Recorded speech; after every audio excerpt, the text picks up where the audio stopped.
memakan waktu 1 jam karena saya harus seperti foundation ini harus didiamkan dulu sebentar, baru ditimpa bedak, bedak tabur dulu, bedak padat dulu. Ya, tahu sendiri shadownya juga eyeshadow, alis segala macam itu kan kita harus perhatikan. Jangan sampai kita itu kurang rapi karena kita sebagai waria itu orang senangnya kalau rapi penampilan dan make up. Ya, karena saya suka mengikuti teman-teman di masa muda cara bermakeup, maka saya mengikuti dari teman-teman belajarnya. Itu belajar alami. Saya tidak belajar melalui suatu makeup apa, tapi saya belajar dari teman yang bermakeup dan saya ikuti bagaimana cara mereka bermakeup dan disitulah saya bisa mulai bermakeup dan saya praktekkan bersama teman saya sendiri.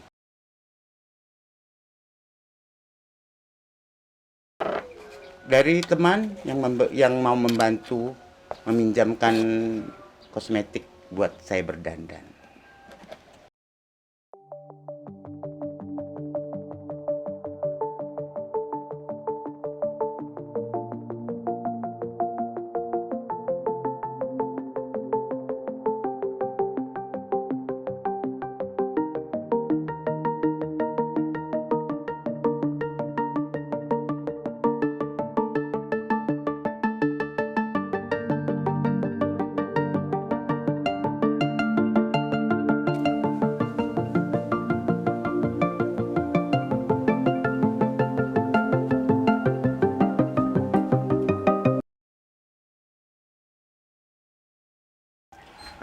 Suka lupa karena saya suka kelupaan saya membawa mungkin seperti kosmetik, seperti bedak, apa seperti lipstik atau coret-coretan itu suka membuat lupa saya kembali lagi mengambil barang itu.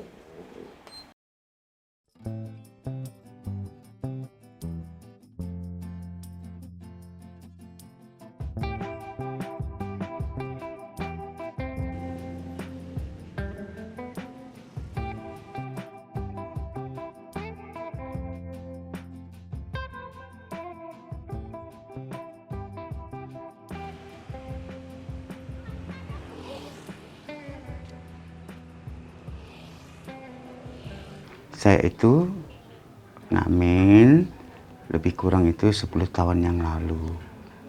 Itu pun saya itu bekerja sebagai pengamen karena saya merasa saya tidak cocok lagi di dunia malam. Kadang ya kalau ada yang baik, menghargai dan baik, sering kadang memberi makan atau minum. Tapi kalau ada yang nggak suka, kadang juga kita dicaci maki segala macam. Tapi itulah risiko orang pengamen harus diterima.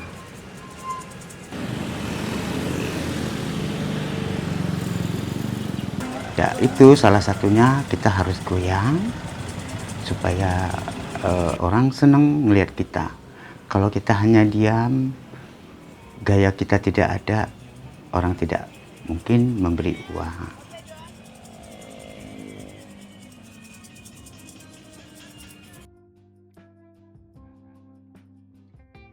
Itu semua harus ada jadwalnya. Karena kalau nggak ada jadwalnya, kayak susah. Kita harus gimana harus tidur, gimana kalau ada seandainya kerja sampingan ada gitu.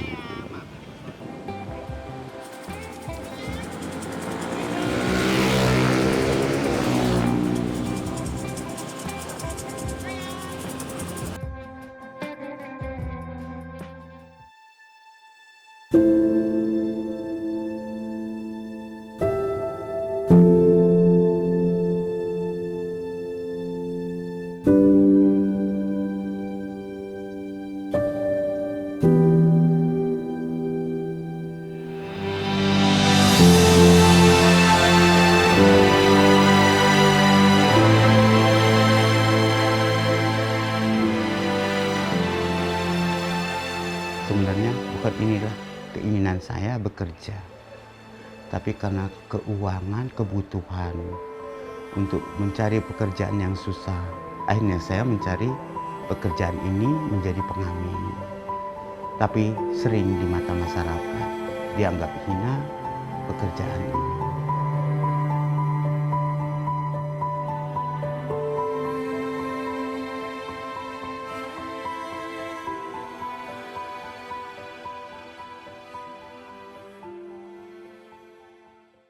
Itulah sedihnya hidup sebagai waria.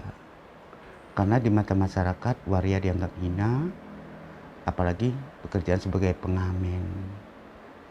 Sedih, susah, sering disepelekan di mata masyarakat.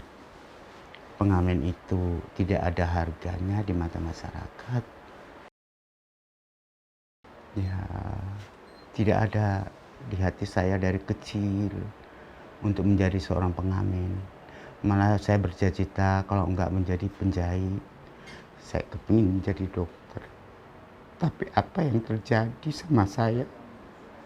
Akhirnya mungkin Tuhan sudah menjalankan saya jadi pengamen. Itu yang menjadi sedih dalam hidup saya ini. Selalu saya pikirkan kenapa jadi begini.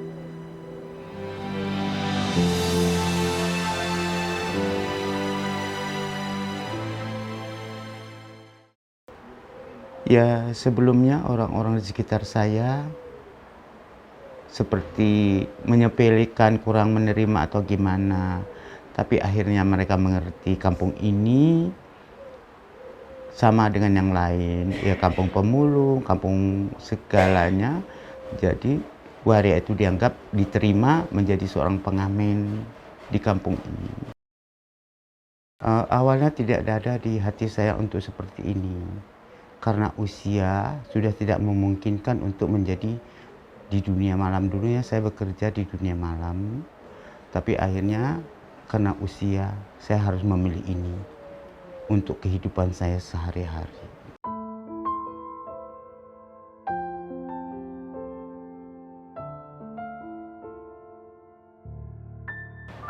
Dulunya saya pernah bekerja di tempat lain, tapi karena seorang waria, masyarakat kayaknya atau tempat melamar kerja itu tidak menerima karena kita sebagai waria itu kurang diterima di mata masyarakat untuk bekerja.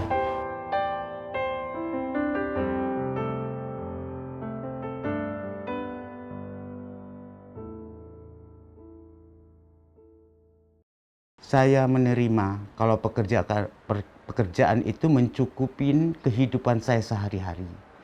Karena alangkah hinanya saya rasa pekerjaan sebagai seorang pengamen. Selalu dihina masyarakat, selalu ditertawakan, apalagi selalu dicemoohkan oleh masyarakat.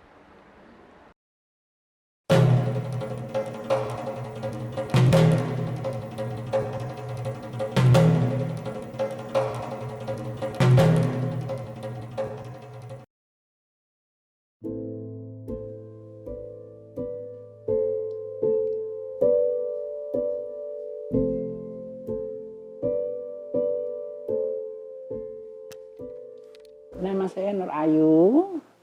Saya lahir di Yogyakarta 19 Desember 1969. Saya di yayasan ini sebagai pengurus.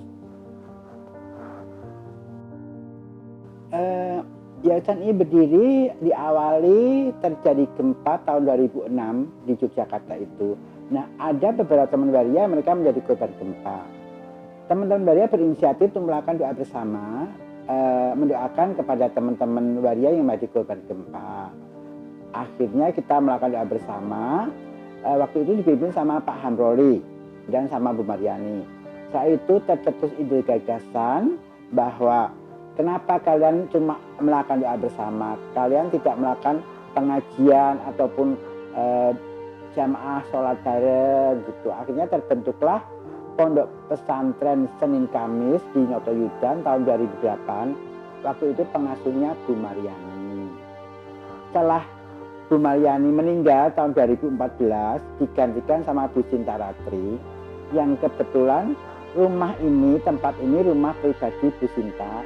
yang kita gunakan untuk berkegiatan di mana teman-teman kita untuk belajar mengaji, belajar sholat bersama. Banyak teman-teman yang mau bergabung di yayasan ini karena selama ini banyak teman waria yang mereka beribadah itu mendapatkan diskriminasi di tempat umum. Akhirnya disinilah tempat kita untuk belajar ngaji, belajar sholat, untuk beribadah, karena di sini tempatnya nyaman, tidak ada diskriminasi, juga tidak ada pembulian. Kalau sebelum mereka bergabung ya mereka jarang sekali melakukan ibadah ya, karena mereka juga kurang seret apabila mereka beribadah di luar sana di tempat umum ya. Tapi setelah ada kegiatan di sini melakukan ibadah bersama, mereka lebih nyaman dan mereka lebih aktif di dalam kegiatan beribadah. Macam-macam. Kita ada 3 profesi yang menyolok ya di antara teman waria. Ada yang menjadi pengamen, ada yang menjadi pekerja seks, ada juga yang sudah mereka berwirausaha. Nah di sini di tempat ini teman-teman waria kadang kita ajak kerjasama untuk melakukan kegiatan-kegiatan yang positif. Contohnya dengan kita belajar wirausaha, membuat batik, memotong rambut, membuat olahan pangan. Itu dengan tujuan supaya teman waria yang mereka tidak punya pekerjaan yang tidak bagus ataupun kurang bagus akan mendapatkan pekerjaan yang lebih bagus dari pekerjaan semula.